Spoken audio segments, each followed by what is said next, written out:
संजय जी, क्योंकि आज चर्चा बंगाल चुनाव के नतीजों पर सुबह से चल रही है सब जगह, मैं चाहता हूं पहले इस पर थोड़ा सा आपका विश्लेषण हो जाए।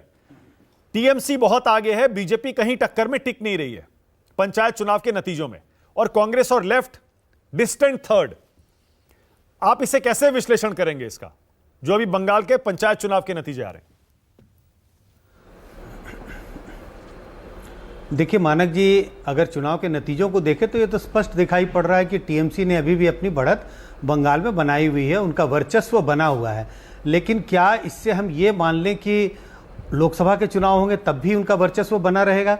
वो हो सकता है कि उनका वर्चस्व बना रहे, वो एक डोमिनेंट पार्टी हो, लेकिन कम से कम पंचायत के चुनाव से मैं एक्स्ट्रापोलेट नहीं करता। पंचायत के चुनाव अलग तरीके के होते हैं, असेंबली के चुनाव अलग तरीके के होते हैं, और लोकसभा के चुनाव अलग तरीके के होते हैं। और अगर बंगाल का ही उदाहरण ले लें, वैसे हमारे पास कई ऐसे उदाहरण हैं।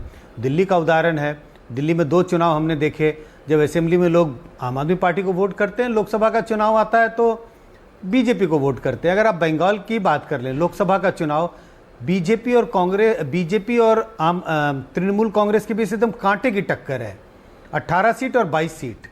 लेकिन जैसे विधानसभा का चुनाव होता है तो हमें पता है ममता बनर्जी की पार्टी तृणमूल कांग्रेस ने कितनी बढ़त हासिल की, कितनी बड़ी जीत हासिल की, पिछले चुनाव से भी ज़्यादा उनको सीटें मिली। तो जितना लोअर लेवल का चुनाव होता है तो जो रूलिंग पार्टी होती है ज़्यादातर आमूमन उनकी जीत होती है, और वही होता हुआ मुझे बंगाल में आज दिखाई पड़ रहा है। बंगाल में तृणमूल कांग्रेस दूसरी पार्टियों से बहुत आगे है, कोई मुकाबला नहीं है। साफ साफ दोबारा मैं ये कह रहा हूँ, साफ संकेत है, तृणमूल कांग्रेस की जो पकड़ है बंगाल की राजनीति पे बरकरार है, मजबूत है।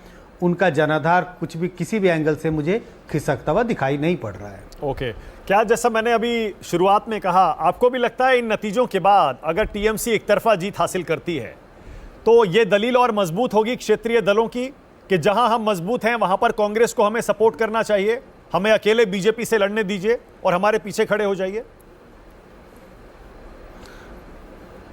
नहीं, निश्चित रूप से इस जीत के बाद दलील और मजबूत होगी और तृणमूल कांग्रेस इस बात को थोड़ा और पुरजोर तरीके से रखेगी। लेकिन मान लीजिए तृणमूल कांग्रेस अच्छा प्रदर्शन नहीं करती तो एक दूसरा नैरेटिव लेके सामने आ सकती थी कि भाई ये तो पंचायत के चुनाव है, आप विधानसभा के चुनाव को देखें।